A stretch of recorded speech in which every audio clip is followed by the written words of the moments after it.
स्वयं प्रभु कह रहे हैं ये जो मैं तुम्हें बताने जा रहा हूं ये राज विद्या है, अर्थात समस्त जानकारियों में सबसे बड़ी जानकारी है। अगर ये जान गए तो कुछ जानना बाकी नहीं रहेगा। क्या? हम प्रभु के हैं और सिर्फ प्रभु हमारे हैं। प्रभु के आश्रय के बिना हम दुखों से निकल नहीं सकते। प्रभु के भजन के बिना कोई भी सृष्टि में पैदा नहीं हुआ कि हमको सुखी कर सके। ये बात मान लीजिए तो तुम्हारा भटकना बंद हो जाएगा।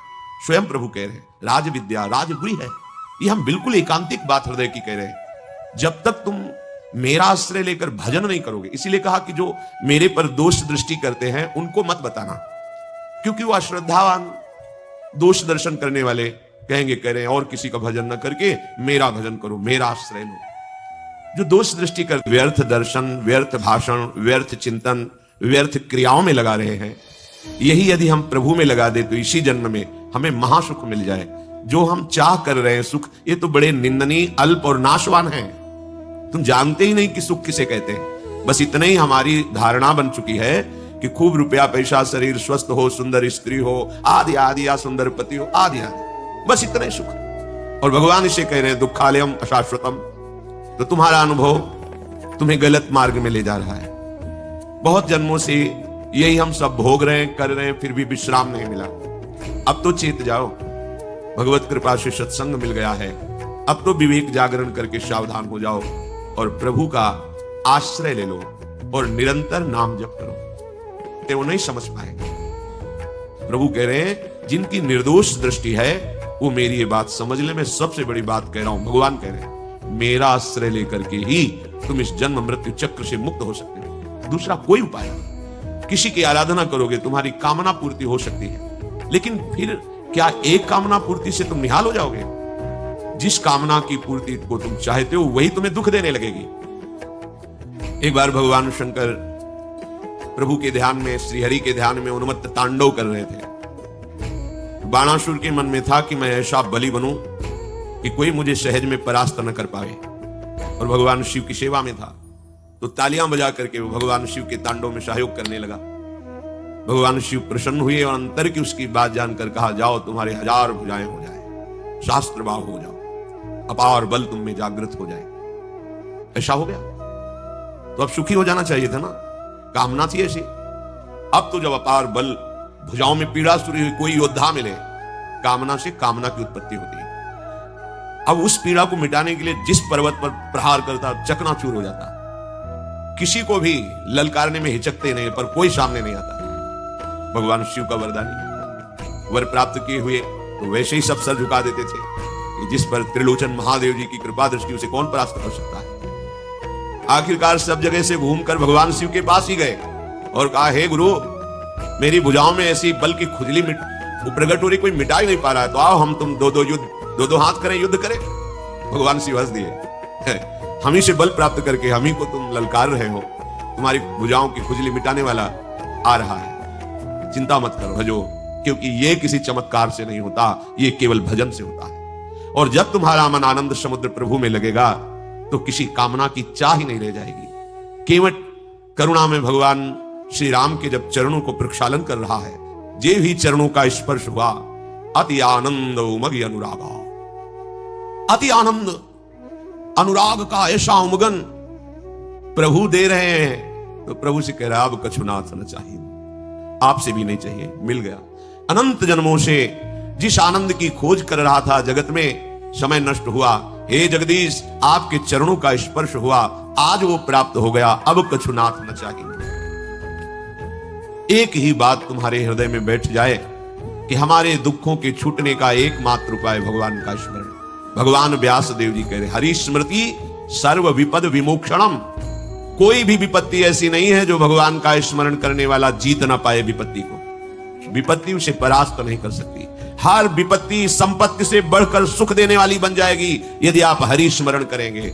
और हरि को भूल गए तो हर संपत्ति भारी विपत्ति बन के तुम्हें दुख देगी। देख लो महाभागवत शिव स्वरूप हनुमान जी महाराज कह रहे, कहा हनुमंत विपत्ति प्रभु सोई, जब तो सुमिरन भजन न होई। ये ज्ञानी नाम अग्रगण्यम है, बुद्धिमताम वरिष्ठम है, इनकी बात मान लो।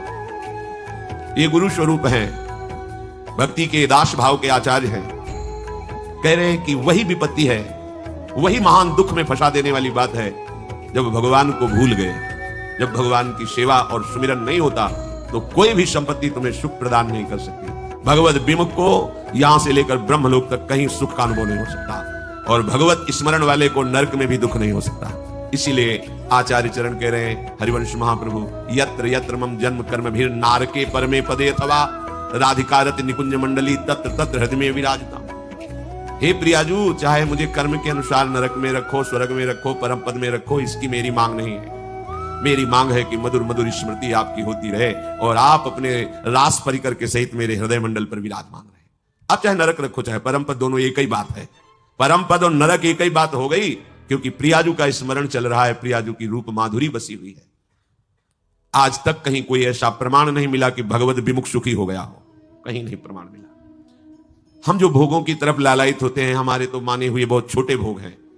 इतिहास में जब पढ़ के देखते हैं कि चक्रवर्ती सम्राट और जिनकी सैया पर उर्वशी जी विराजमान है, उनको भी तृप्ति नहीं, पागल होकर विषयों की तरफ भागते रहे और हा खाए।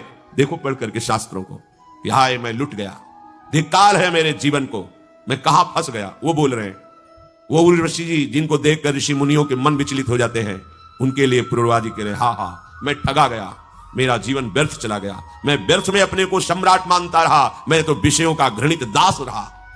कोई भी कहीं भी कैसा भी,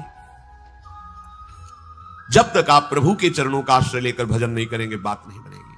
श्री भगवान कह रहे, असद दधाना पुरुषा धर्मस्यास्य परंतप अप्राप्य माम निवर्तन्ते मृत्यु संसार वर्तमनि। असद दधाना पुरुषा धर्मस्यास्य परंतप। हे परम तप अर्जुन, ये जो मैं धर्म वर्णन कर रहा हूं ये बड़ा महिमामय है। देखो भगवद आश्रय एक बहुत अमूल्य वस्तु है।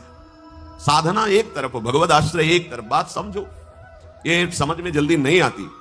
भगवद आश्रय ही मोक्ष दिलाता है, भगवद आश्रय ही प्रेम दिलाता है, भगवद आश्रय ही हमें इस भवसागर से मुक्ति दिलाता है। सच्ची मानिए तो अनल शीतलाई, जो भगवान का आश्रित जन होता है उसको विष भी अमृत हो जाता है।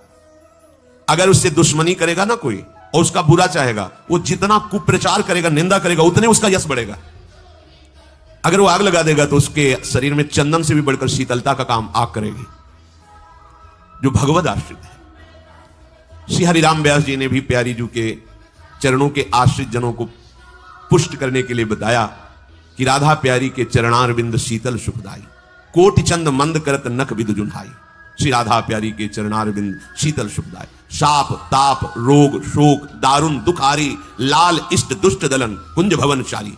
हमारी गोरी भोरी प्रियाजू के गोरे चरणारविंद का जिसने आश्रय ले लिया है, शरणागति ले ली है और राधा राधा नाम जप करता है, तो किसी भी ऋषि का साप उस पर लागू नहीं होगा।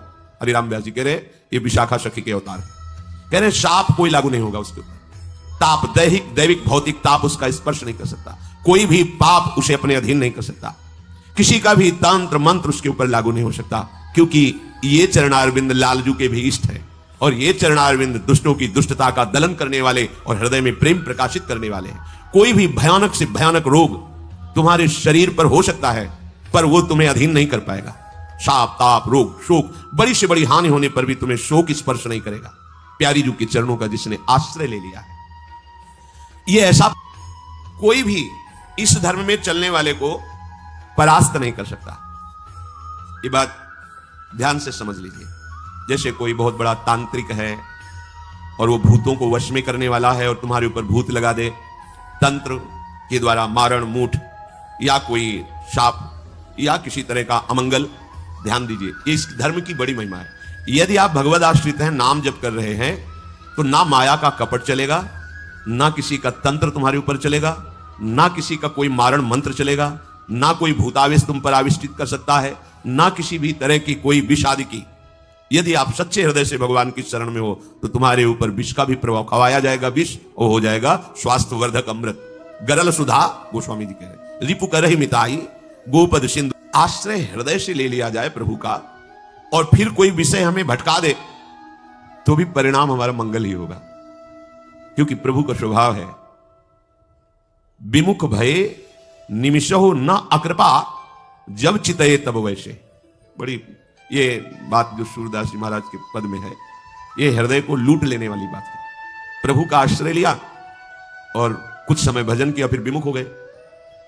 तो ऐसा नहीं कि प्रभु अकृपा कर देंगे, जब लौट के देखोगे तो वैसे ही उनका प्यार दुलार मिलेगा, वैसे ही उनकी बाहों आपका आलिंगन करने के लिए फैलाए, आ जाओ तुम मेरे हो। विमुख भये निमिषो न अकृपा जब चित है। कई बार बताया, ये विश्वास के लिए कहते हैं कि इस धर्म की परम महिमा है। जगन्नाथ जी के श्रीअंग सेवा में कुशंग से वैश्यागामी हो गए। अंग सेवियों ने संगोष्ठी की और उनसे कहा, श्रीअंग की सेवा या वैश्या का संग, दो में एक निश्चय करो, दोनों साथ नहीं चलेंगे। तो उन्होंने श्रीअंग की सेवा छोड़ दी, श्री जगन्नाथ भगवान के, और वैश्या का संग। ये विषय बड़ा बलवान है। ये बड़े बड़े विद्वानों की इंद्रियों में भी अपना प्रभाव दिखा देता है विषय। बलवान इंद्रिय ग्रामो विद्वानम अपि कर्षति। जब उनका अंतिम समय आया तब जगन्नाथ जी भगवान ने वैसे ही कृपा की जैसे अपने निज अंग सेवी पार्षदों पर करते, और अपने पार्षदों को आदेश किया कि उनकी अंत्येष्टि क्रिया भी वैसे ही करो जैसे हमारे अंग